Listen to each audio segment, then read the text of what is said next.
So thank you. It's good to have everybody here. And the bio, Haven, that you just provided sort of gives a full scope of my background, being born and raised in Columbia. As you said, I went to the university. I went to the public schools here in Columbia and then went to the business school. My building when I was at the university is I think the sports management building, the hospitality and sports management building that is used today. That was my BA school, and now we got the Darla Moore School of Business, which is quite a facility. But the gray building there at college in Pendleton, that was my stomping grounds, and graduated in '78. Didn't do any postgraduate work. I went right into public accounting. And the firms at that time were known as the Big Eight accounting firms. And so I started with Price Waterhouse and kind of cut my teeth on a lot of different industries. And I had a lot of different experiences in banking and real estate and so forth. And I spent about 30 years in the career of public accounting. So as Haven said, I retired from public accounting, but that didn't put me in the retirement uh, field for good. I'm not ready to retire, but it started other business interests, and we've been involved in the real estate business in East Tennessee now for 17 years. And having so much business in Tennessee, when Andrew joined our business in '09, and then my other son Justin joined in 2015, we were thinking about something to do in Columbia, and we formulated the plan to create the brewery. If someone would ask why a brewery, I think that just became the intersection of being an entrepreneur and having a hobby. A lot of times a brewery is started as a hobby. We did brew. We were avid brewers, but the idea to start a brewery in Columbia was not for us to be the commercial brewer. We'll speak to our brewers more in a moment, but we have hired two very talented brewers. We did a lot of research, did a lot of work. Um, Location was key for us in Columbia. As we were home brewing, we had the idea in bringing another craft microbrewery to Columbia. We wanted to incorporate the Columbia name. And so while we were home brewing, we started doing work on some intellectual property. We were making applications for trademarks and things of that nature to protect some names. We bought some domain names 3 or 4 years ahead of even starting the brewery. And that was with the idea that if we were going to get into the brewery business, we started sort of doing our groundwork years before. Location was key. Once we decided to make a go of this, we looked around Columbia, and it took us about 2.5 years to find our location. We've got some breweries out by the football stadium, and we first looked in that location because in a lot of cities you have microbreweries in sort of a either rural or industrial district where you can get some warehouse space. We looked out by our football stadium and had some property under contract, and we decided not to pursue that particular location. And I think it worked well for us. It took us about a year to put this thing on the shelf, and then we just kind of kept our eyes open, and we wanted to be closer to downtown. The property that we bought at 520 Green Street, our current location, y'all may remember as a specialty retail store. It was the old Flag and Banner retail store of years ago. There was a big concrete building on that site. Flag and Banner had moved to another location, and that building became vacant. I knew the owner of that property, and they were trying to lease it. We didn't want to lease. We wanted to buy a facility. And finally, they put it up on the market one day. Took us about a week to get it under contract, and we took our idea to the city. The city was very warm to us bringing a microbrewery inside the Vista or the Inna district where we are. It's a mixed-use district. The property was already zoned for a brewery. We did not have to go through any rezoning. We had a lot of different little regulatory things inside the city limits we have to contend with differently than if you're in the county. It can be a little bit challenging, but it was well worth it for us. So we really like that location. We took the old concrete building down, as you would probably know. That's our parking lot out there, and we renovated the warehouse. So we did the construction on the warehouse.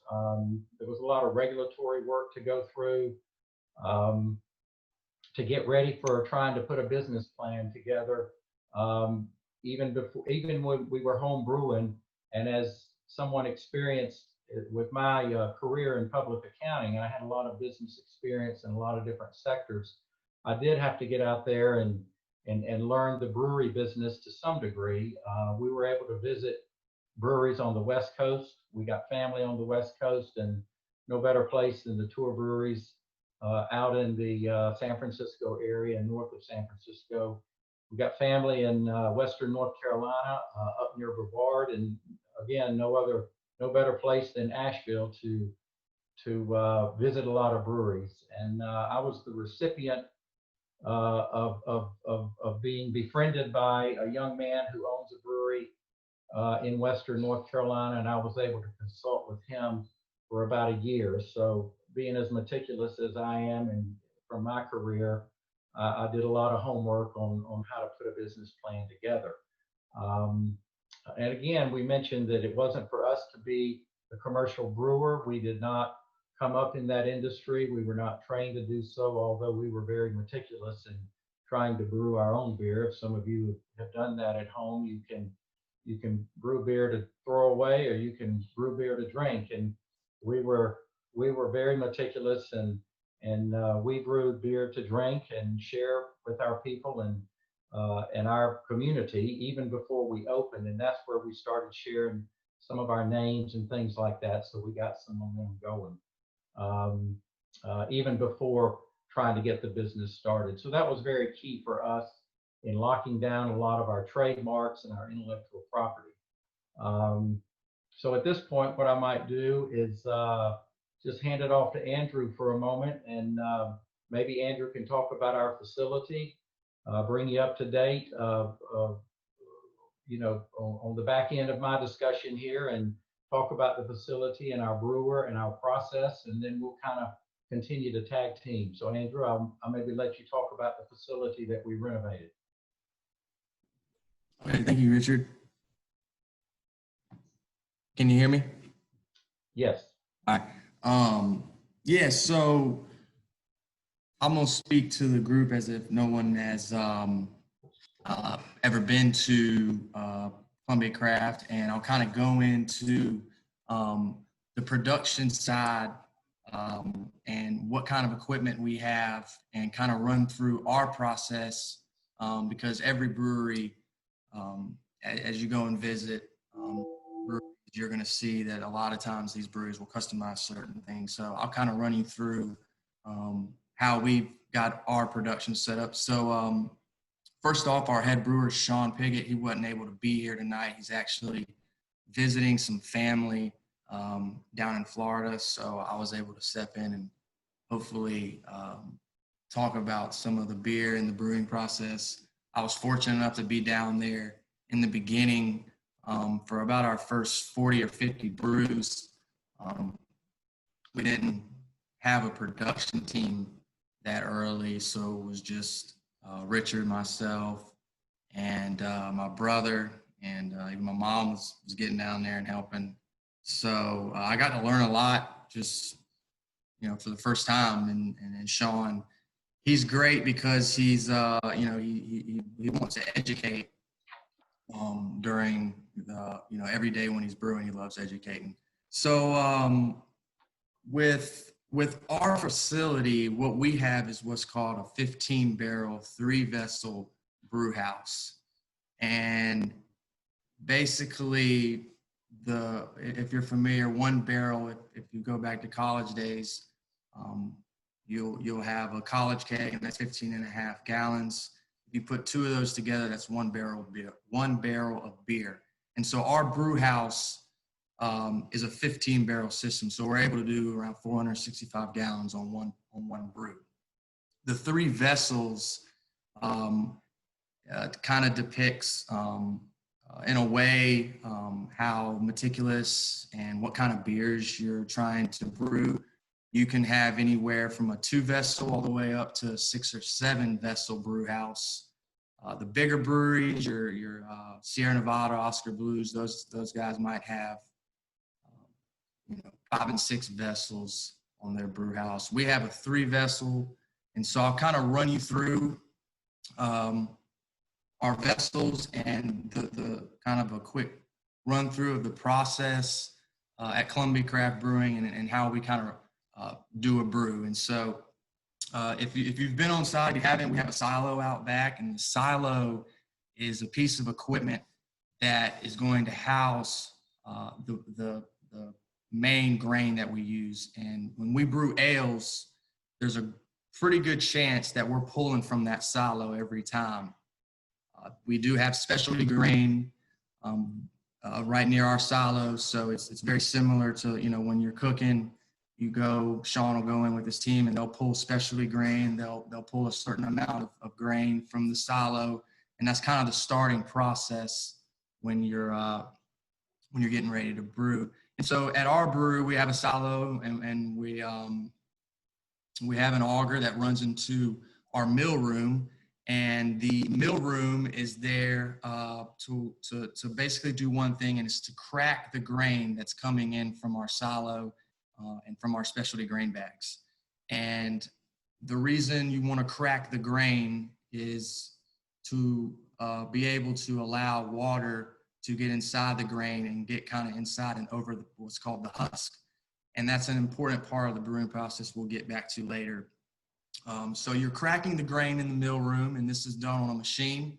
Different breweries have different ways of doing it. I think it's called just a milling machine, and you're able to adjust the gap on the mill because it's very specific on how much you want to crush your grain. You don't want to completely crush the grain and have it into a powder, but then you don't want to barely crack it because then the water wouldn't get into the grain. So during brew day prep, when we brew, we always do brew prep the day before. So Sean and his team will pull grain from the silo in our specialty grain bags. It'll go through an auger into our mill room.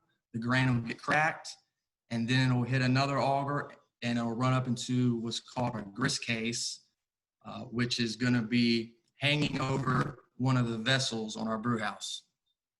And that is pretty much where we start the brew process the next day. When Sean and his team come in, the grain, the mill grain that is sitting in the silo is pretty much ready to go. So when he gets in the morning, sometimes depending on how many brews we're doing a day, we'll start at 5:30. We could start at 7:30, depending on how much we're brewing that day.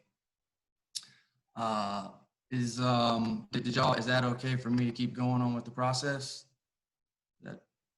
Andrew, yep, I think that's good, Andrew. Yep. So yeah, any questions? Yeah, nice hat. Thank you. See you. So I'll kind of go into what goes on during the brew day. Again, I'm not the brewer, so I'll try to get as technical as I guess. If I truly don't know, I'll just tell you. But typically a brew day for us is going to be a single brew, which is, like I said, 15 barrels, 465 gallons. It's going to take anywhere between 5.5 to 6 hours. We also do double brews, which will be roughly 930 gallons in one day. And that's going to take you about, depending on the beer, it'll be anywhere from a 10 to 14 hour day. So kind of going back to the whole vessel, when I was speaking on the vessels, a lot of times breweries will add vessels to be able to increase their capacity. That's one thing that Richard and I have learned with brewing. Basically, every brewery out there, you've got a certain amount of tanks, and you only have 365 days in the year. So you can pretty much calculate what your capacity is. So as you start getting into the brewing business, you figure out ways how to increase that capacity. And one way is by adding vessels. So with us having the 3 vessel, we're able to actually do brews a little bit quicker, and we're actually able to do some pretty cool stuff inside the processes. The 3, I'll just run you through the 3 vessels that we have. One is a mash tun, the other is a lauter tun, and then we have what's called the brew kettle, and it's split between a brew kettle and a whirlpool, and I'll explain that in a bit. So when we come in and brew in the morning, Sean will open up the grist case where all our grain is. It'll dump into the mash tun, and at the same time we're pumping in water to mix. And so this process, several different terms people use. Mashing in is a term, and this is really truly, I guess, the start of the brewing process and all the different kind of science stuff that goes on. The mash tun is going to be a process from anywhere from 40 minutes to an hour, again, depending on the beer that you're brewing. From the mash tun, we're going to transfer it over to what's called the lauter tun, and it's a vessel right next to the mash tun. And that, depending again on the beer, you're going to be in that vessel from anywhere from 2, it could be as much as 3 hours. Again, really the type of beer that you're brewing is going to depict the length. From the lauter tun, you then are transferring over to what's called your brew kettle. And with our system, our brew kettle and whirlpool is the same vessel. And so once you have transferred all of your liquid over into your brew kettle, you are then boiling your liquid for an hour. This is where you're adding your hops and you can, depending on the process at the brewery, it could be longer for 60 minutes. It could be shorter for 60 minutes.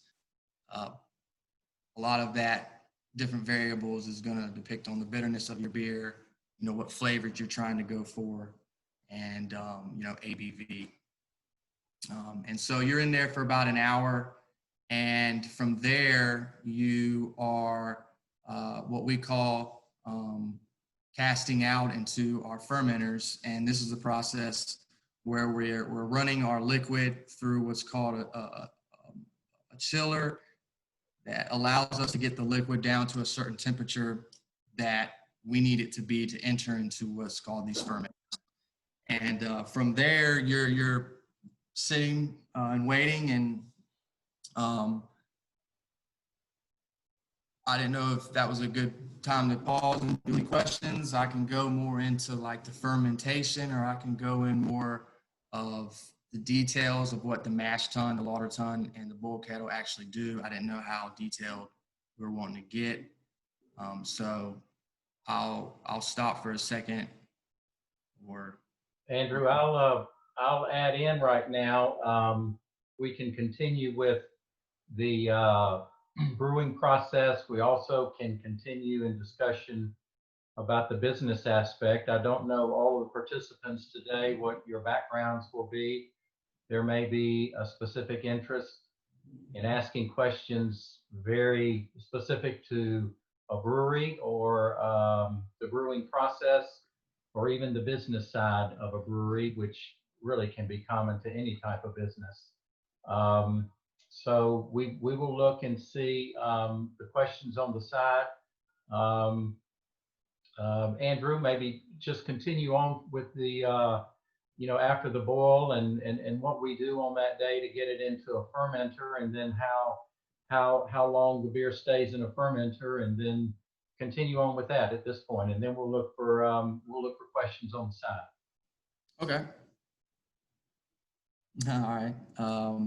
So I'll start maybe when we're getting ready to transfer the beer from our brew house into what we call our fermenters, or the fermentation process.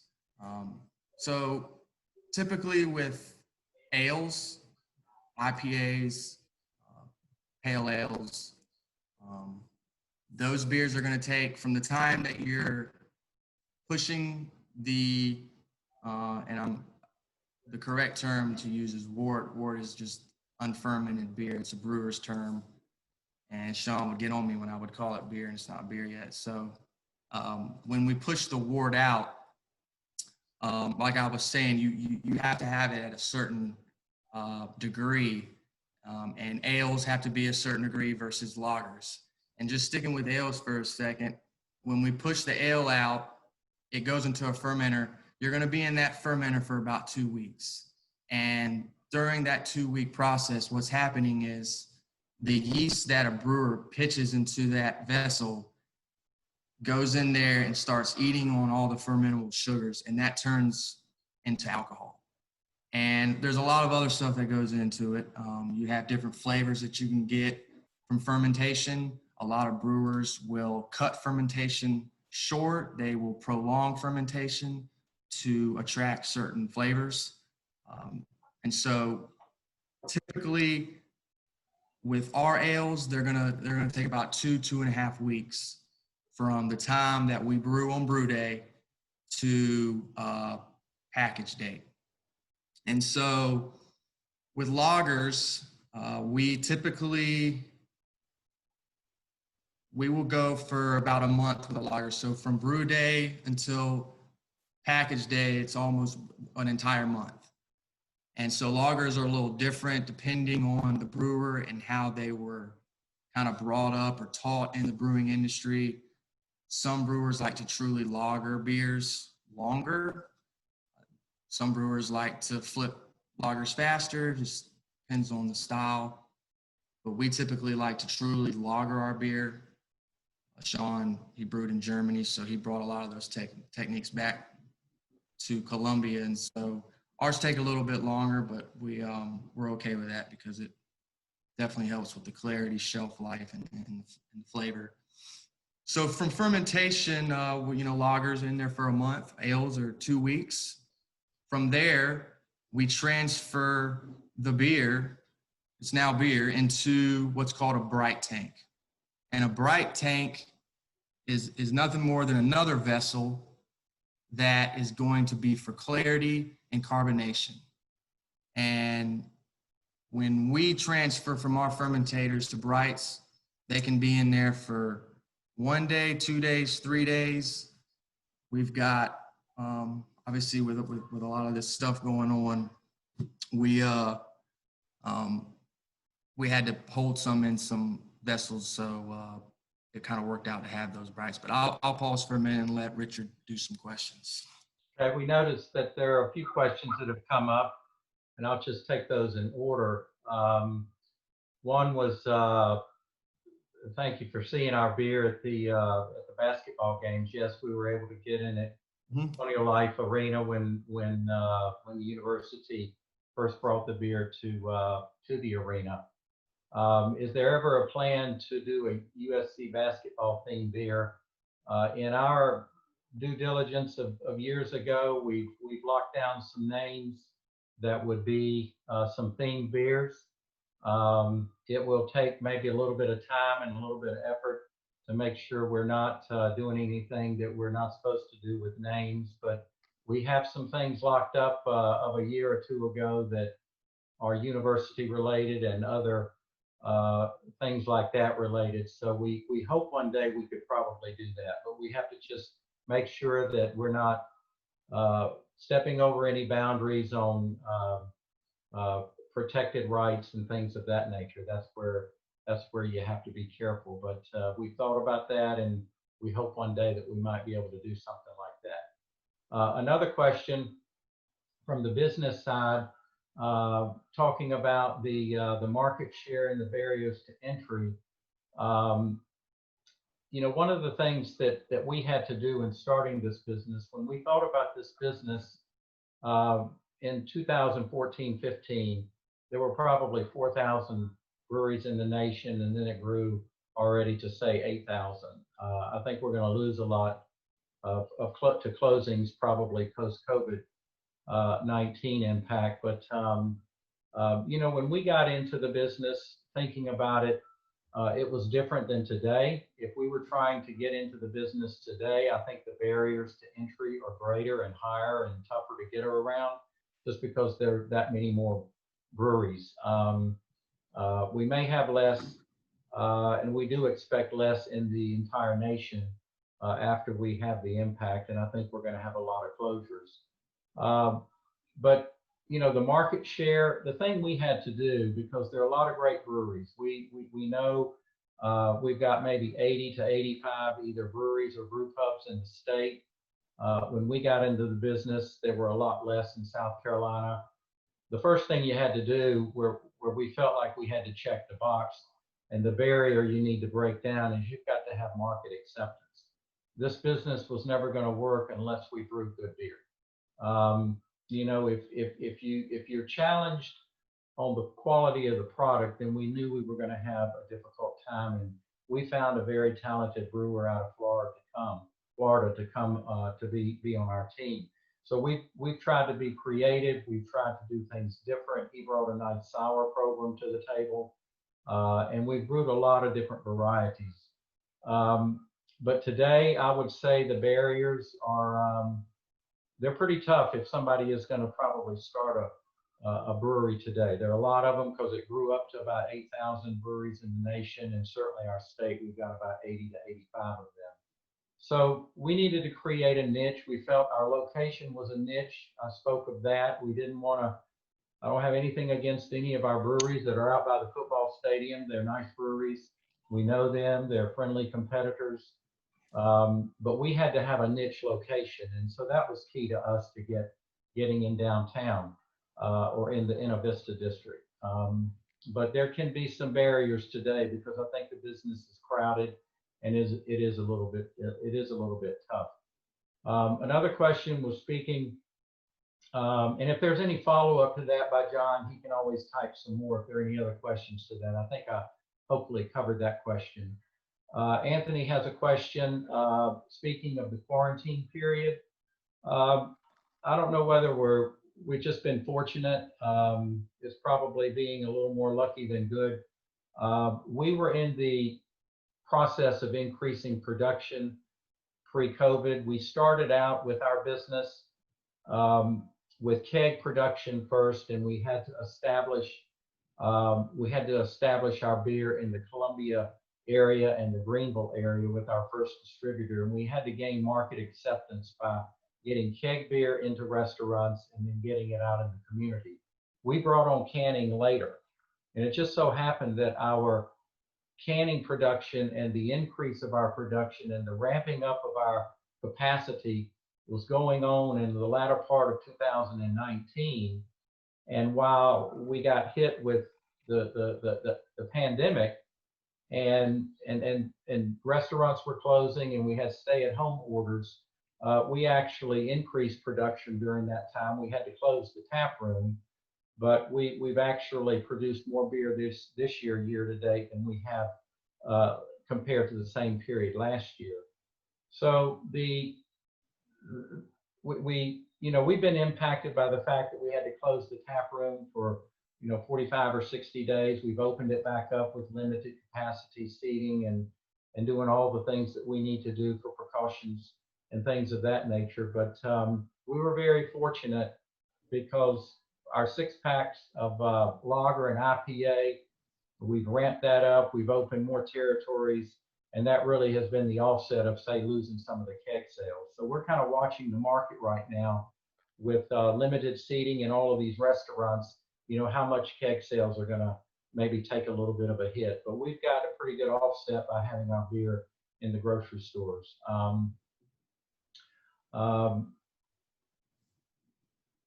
Just looking through to see, Sean has got a question, a reminder on the difference between the brewing ales and lagers. Let's see, it's flipping. Yeah, so Andrew, you can go ahead and take that one. The difference between the ales and the lagers. Yeah, Sean. So several different, there's several differences. One being an ale is going to ferment on the top versus a lager being bottom fermentation.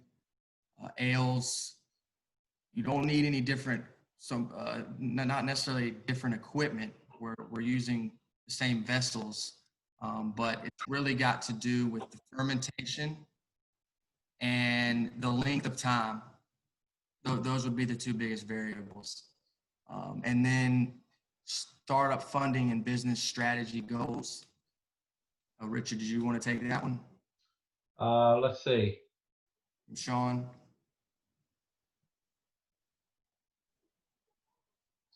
You talk about the startup funding and business strategy goal. Yeah, startup funding. You know, people ask me about starting up a business, and I've really, even counseling people for 30 years.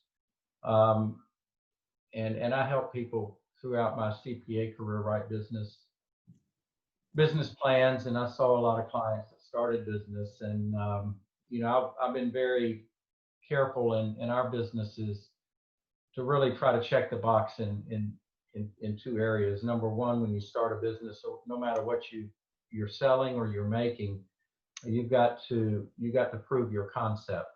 If we don't prove our concept, then we're going to have a tough time. If we're in sales, if we're manufacturing something, if we're making beer, we've got to prove the top line, and we've got to prove the acceptance of the product. So the strategy is to, you know, with the brewery side, we knew we had to create a good beer, and we had to create a good lineup, and that's where we went out to recruit the brewer that we got. The other part of a business strategy is anybody that's going to start a business, don't be undercapitalized. Probably most businesses fail just because of undercapitalization. A lot of times your market acceptance can take a little bit of time. You don't want it to be a fad that it's just going to be there and kind of disappear. But if you need time for your model to marinate a little bit, you can't be undercapitalized. Probably most businesses around America are going to fail just because they're not well capitalized. And we were very strategic in that regard to figure out how to put together our financial plan so that we had liquidity, very little debt, things of that nature. And you kind of say you got to put some good strong legs underneath it so you can run a long time. Andrew, we got a question on the difference between a New England IPA and a Norwegian IPA. So the difference is going to be mainly with the type of yeast that we used, and part of it is the hop profile. The New England style IPA is its own category, and then the Norwegian is kind of a subcategory, and it's more specific because it still is a hazy beer. It's just a Norwegian hazy beer, and it's because we use a Norwegian yeast strain. That's the main difference. It's not so much we're using Norwegian hops. It's really the yeast strain that we're using. One of the most unique beers, I think, probably Log Van Dam, because it's such a big beer. We've had some funny stories with that brew. When I talk about being a big beer, there's so much grain that is added into that brew to get that high ABV. Sometimes you go into transfer issues because it's such a thick liquid. And so you have to ask Sean if y'all are in the tap room, he'll joke about that beer. But it's really unique because it truly, you know, I've not been to Belgium, but it's a Belgian Golden Strong Ale, and Sean, it's one of Sean's favorite beers, and he definitely got that style from being overseas when he was brewing over there. Andrew, for me, I think one of the more unique beers that we've brewed is one we just released. Personally, I drink more ales than I do the lagers, and I just like the hoppier taste and things of that nature. But we just brewed a beer that was a barrel aged Mexican lager. We've had our Mexican lager out in the past, and then Sean barrel aged one, and he did not put it in a bourbon barrel or a rum barrel or anything like that, but it was one of the virgin white oak barrels that we had medium charred, and then he aged it. Andrew, I don't know how long he aged it in that barrel. It probably wasn't too long, but it's a very interesting beer. It's a light beer, and then it's got that woody, smoky little bit of taste to it. It doesn't, the aging, the barrel aging doesn't add any more alcohol, or it doesn't take away from alcohol, but it just adds different flavor components to it. So our barrel aged beers, that particular barrel aged beer is very unique, I think. I'm going to go back to speak of one question that Sean had about business goals, and speak to that with respect to where do we distribute. Obviously, from a goal standpoint, very early on, we needed to establish a taproom presence.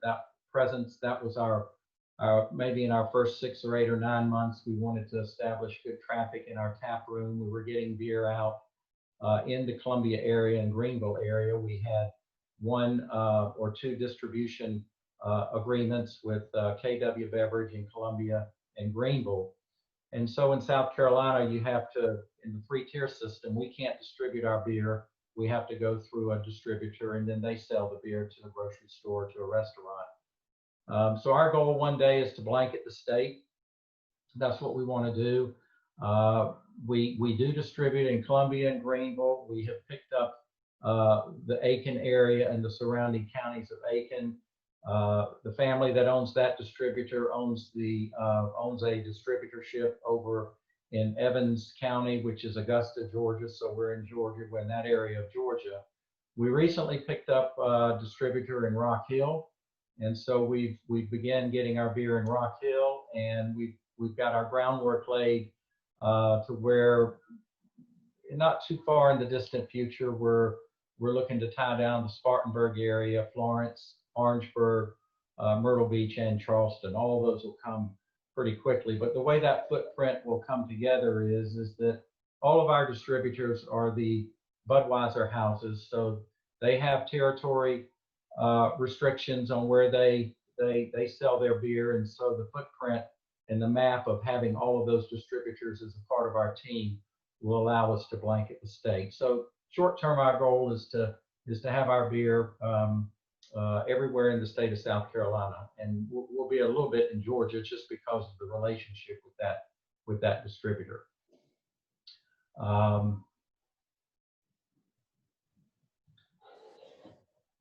In the process of growing your distribution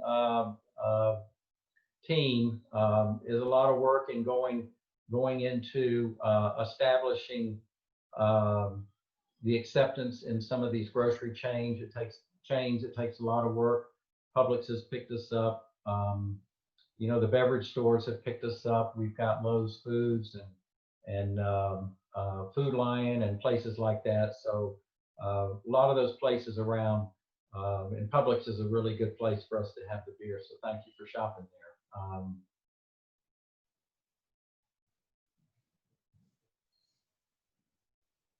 Okay, there's the question on how do we come up with new beer flavors and what is the taste test process. Early on, I probably gave Sean some ideas because I was brewing at home. I did not want to step over and him feel like I was hovering over him. I probably hovered over Sean for about a month or 2. I gave him some ideas as to how we brewed some things in the garage, and I think he was maybe laughing at us a little bit because he was an expert. But he did take on a couple of our recipes from the garage, and they've become very good beers. Now, they were not my recipes completely. He had to fix them up a little bit, but basically we gave him some ideas on some base hops for bittering and some things that we had done. But it just comes with ideas. And so we kind of stepped aside, and now we leave that to Sean. Sean has a good team down there with Sarah, who's an assistant brewer, and Rand, who's another assistant brewer. And so we use our tap room team, and we use Sean and his two people in the brewery side, and they just collaborate and they think. And Sean does a lot of research, and so that's how it's done. Sean Sean was schooled in about a 9-month course at Siebel's Institute, which is an advanced school for brewing science. And when he was there, before he came to work with us, he made a lot of contacts and a lot of friends, and these friends are now brewers and assistant brewers in places around the country, and then they're able to collaborate. So they share ideas, and that's where Sean helps other brewers, and other brewers around the nation help Sean. So we have a network with a lot of other breweries in places that are in big breweries. We got collaborations with big breweries that, at least by way of discussion and getting ideas.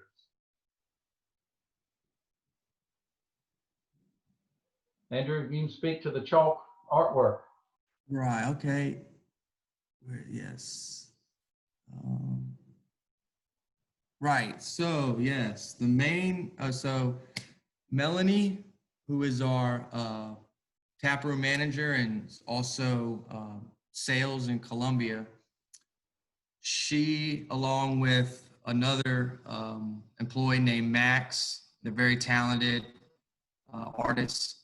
And then recently, those two are probably have done the majority of them. And our most recent hire, Sarah, who is an assistant brewer to Sean, she's very talented and can draw too. So if Max and Melanie aren't there, we have a backup now. So we, whoever's there and whoever feels the most confident that they can, draw the best one, we just give it to that person and let them run with it.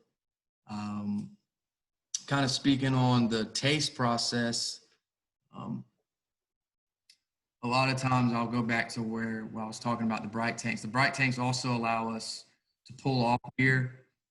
So when a beer is done fermenting, which during the fermentation process, you'll have taste tests throughout that process. But when you're in the bright, you can really get an idea of what it's going to be like. And so we'll get down there.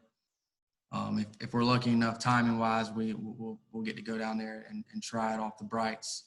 A lot of times though, with the amount of beers that we've brewed up to date, we've brewed over 100, close to 105. We tend to like to go back, me and Sean will go back and we'll look at all the different data, and whether it's our own internal stuff or whether it's untapped, and we'll see what beers and what hops have really high ratings and what beers people, really like, because we do like to branch out and do new things, but we also want to brew the beers that our customers like. So a lot of it is just saying, hey, we got 2 sours on right now. Let's try to get a third one on. Or we might have 4 sours on and 1 lager, and it's the summer. We need to have more lagers. So a lot of it kind of depends on the season. Moving. I love that. Thank you. That's famously hot. We won't change that. Andrew, I'll take the question from Anthony. The initial marketing approach when we first opened. I'm not a marketing expert coming from the accounting side, but I felt, at least from a name standpoint, I was compelled to use the Columbia name when we were thinking about forming this brewery and opening the brewery. And I knew, as I've said before, we had to brew good beer. That was going to be a box we had to check. But as I looked around the nation and I looked at names of breweries, you can put, and I've said this to many people, I said you could put 2 words together and you get the name of a brewery. We could come up with Big Dog Brewing Company or something of that nature, or something kind of cute and catchy. And it takes a long time for maybe it to catch on. And so for me, I felt compelled to use the word Columbia in the name because we were going to be right downtown Columbia. One of the maybe risk in doing so is, would your beer then not be accepted in Greenville? Would it not be accepted in Myrtle Beach? Would it not be accepted in Charlotte or any place like that? And we did a lot of research on that, and everybody told us that no, that's not going to be a deterrent. So the marketing approach was to have not only beer that was going to be accepted because we were going to brew good beer, but we wanted name recognition. So we took that to the city officials because we had to work with the city officials to get all of our regulatory approvals and things of that nature. And they were very warm to the idea. We had locked up the domain names of Columbia Craft and Columbia Craft Brewing Company. We had locked those up and had done certainly some intellectual property work with, like, the word famously hot, playing off the tagline famously hot Columbia. We didn't want to beat that in the ground too much, but we had our tagline. We came up with, I kind of compare it to like the Nike tagline where it's just do it. We came up with craft beer famously hopped. So that became sort of a secondary logo that's very well recognized, the hop that has craft beer famously hopped in there. So Anthony, it was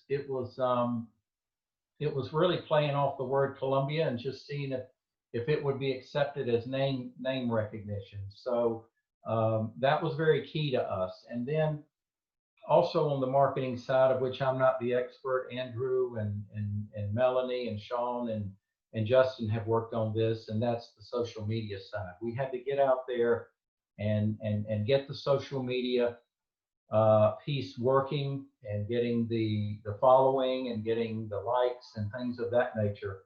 So that was very important for us. But behind it all, we had to brew good beer, and then we wanted to know that people, were accepting our beer, and Sean's done a good job with that. I really think he's done a great job in keeping the variety going.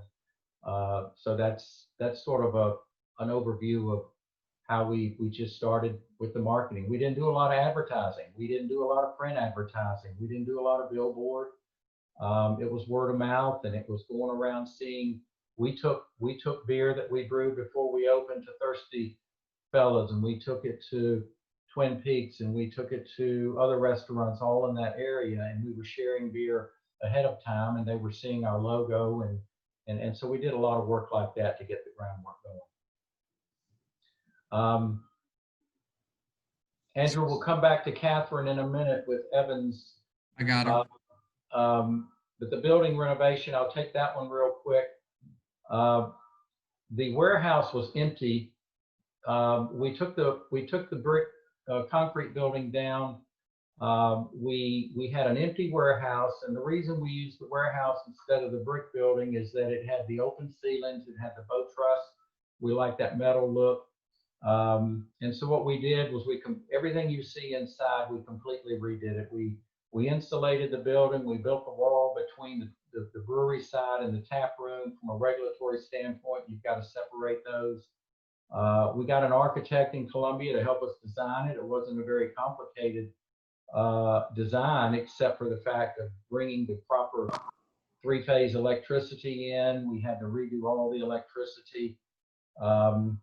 Again, we took down the old building to create the parking lot there. We did get some tax credits down in the Vista district. You can renovate some abandoned buildings, and that helped us out with some property tax credits. Property taxes are much more expensive within the city limits than in the outskirts, but some of the tax credits have helped us. That was an incentive of going into that building. We used Pyramid Contracting. They did a great job. Took about 9 months to renovate the building. And so we had to bring a team of not only a general contractor together, but you had to bring the equipment manufacturer in. We used a manufacturer out of Charlotte. They had a great engineering team. You had to, you had to look at the height of your ceilings, what size fermenters you can get in, how are you going to get them in. Um, um, we brought in a filter. We got a carbon filter. We did tests on the water in the city of Columbia. Actually, the city water is very good for brewing process, but we actually remove all the chlorine. And so some breweries do that. Some breweries do not. We do not use a reverse osmosis system, which means that you break down all the minerals and you start with pure water. Sean does add certain minerals and things of that nature, but we remove the chlorine. All of the things that Andrew spoke of with the brew house and the mill machine and the silo and our cooler rooms, we did that just with our architect and designed it and sort of built it from an empty building and just created that with our own team. Andrew, we've got a question with over in Augusta. Yes. So we recently rolled out Augusta and Aiken. And right before actually we, as Richard was saying, before the virus came, we were actually getting ready to roll out our packaged beer, our 6-packs, the lager and IPA. And so we actually are getting ready to ramp that back up. We have keg presence in Aiken and Augusta. So we're very new with the off-premise kind of presence, which is the 6-pack 12-ounce cans. So we're looking forward to getting back up there and to getting in the Publix, the bottle shops,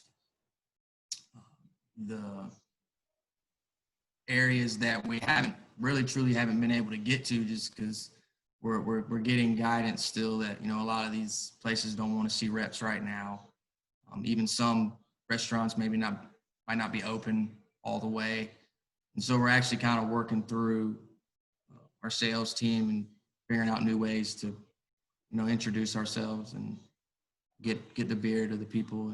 But Evans is Augusta, that area, that whole Aiken, they're very close to each other. That's one of my favorite places because I can actually get out, park my car, and go and see, 10 accounts in walking distance.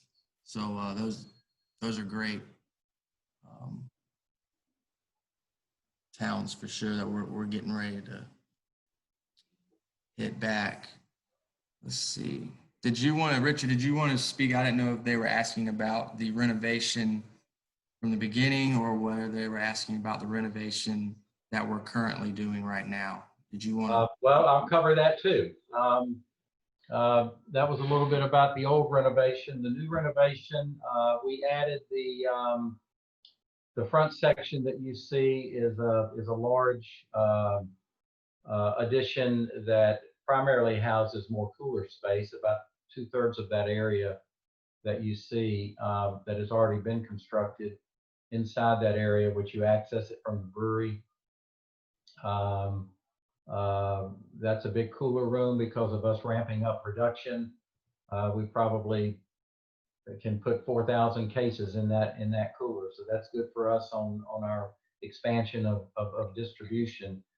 The other side, the west side, closer to the tap room door, there's an area there that's a barrel aging room. So we've got, Andrew, maybe 24 barrels in there now. So Sean has increased his barrel aging program. We've got a lot of different bourbon barrels and different rum barrels and things of that nature.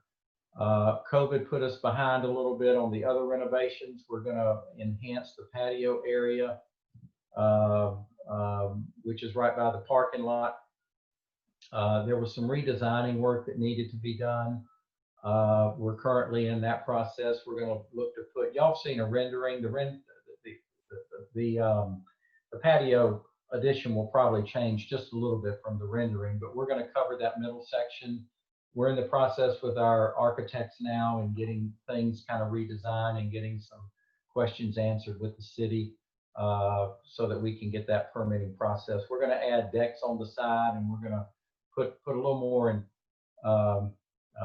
maybe an enhanced outdoor experience with the cover out there, and more umbrellas or better umbrellas, and kind of get rid of the mud pit that we have there on the lower side. We had grass early on, and then it didn't last long, and we realized that, and it's a neat little outdoor place, but we'll have it enhanced pretty quickly. We think we can get that one started here pretty quickly. The rooftop is still very much viable. We're just kind of waiting and seeing how all of the social distancing is going to take place. We originally were scheduled to have phase 1 and phase 2. Phase 1 was the addition that you see now. We were going to do the patio and the rooftop at the same time as phase 2. We might now take phase 2 and turn that into 2 phases. So we may do the patio very quickly to make it simple and not disrupt the patio experience. We can get in and out of that pretty quickly, and then maybe toward the fall get back with the rooftop. Again, with the rooftop, there are a couple little things we're working with the city. There are regulatory issues. We got to get a lift for ADA purposes, the Disabilities Act. We got to get a lift in there. There are certain things we found that we need to do to comply with code. But also with a little bit of the slowdown with limited seating, it probably was smart for us to just wait a little bit before we put the rooftop, and we see how the summer goes and get into the fall. But both of those projects are still very much on the drawing board. They're ready to be, they're funded, they're ready to go. We just got to get the team together and get a few boxes checked with the city and on some redesign. So we're excited for those things to come in the near future. The Green Street extension. Yeah, so those guys started January, and they told us 24 months. So we're hoping that'd be the start of 22. Is that you can confirm that, Richard? Isn't that what they said, about 24 months? Yes, about 24 months. I think they've gotten a pretty good start.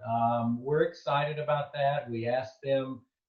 I've talked to the county, and I've talked to the engineers, and I've talked to everybody on site. I've always been concerned about whether we're going to be completely blocked off, and they said, no, we'll never block your business.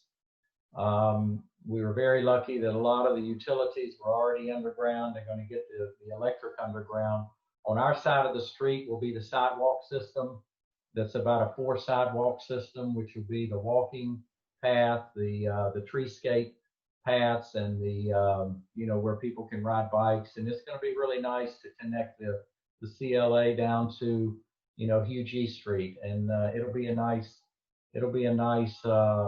addition, and it's going to be really cool. I see they got the piers already poured up by the apartments, so I know they're making progress up by the railroad track. That's a very complicated thing they're doing to get the bridge over the railroad track, but I think they're making good progress, and maybe by 18 months they'll be out of there.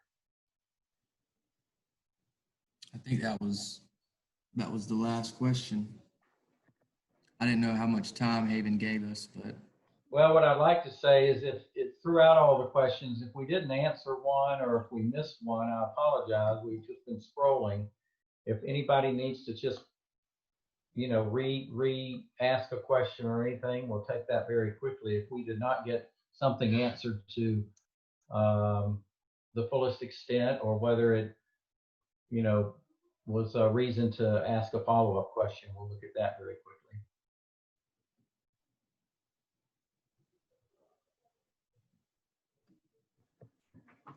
Sounds like everyone who works for you all is very knowledgeable about the process as well. So I'm sure people can stop by safely and ask some questions too while they grab a beer. We're very fortunate with our staff, and to that is a testament to Sean and the 2 people that he's got working with him, and then Melanie's got a great team, and we've had very little turnover, and I think that's what we tried to do, is create a place where these people would enjoy working, and we think they do, and they're staying with us, and we got a great team. Thank you all for supporting the brewery as well. Thank you all. All right. Thank you, Anthony. If anyone has any other questions, I'm sure you can reach out to them on social media, or if you're in Columbia and you're stopping by, anyone there would be happy to help. But thank you so much, Andrew and Richard, for joining us tonight. Really appreciate your time. Okay. So everyone really enjoyed Thank you. the conversation tonight. And for those of you who are on tonight, we do have some more upcoming online events. So just take a look at our events page if you're interested in any of those. Thank y'all again. Thank you. Thank y'all. Have a good night. All right. See y'all soon.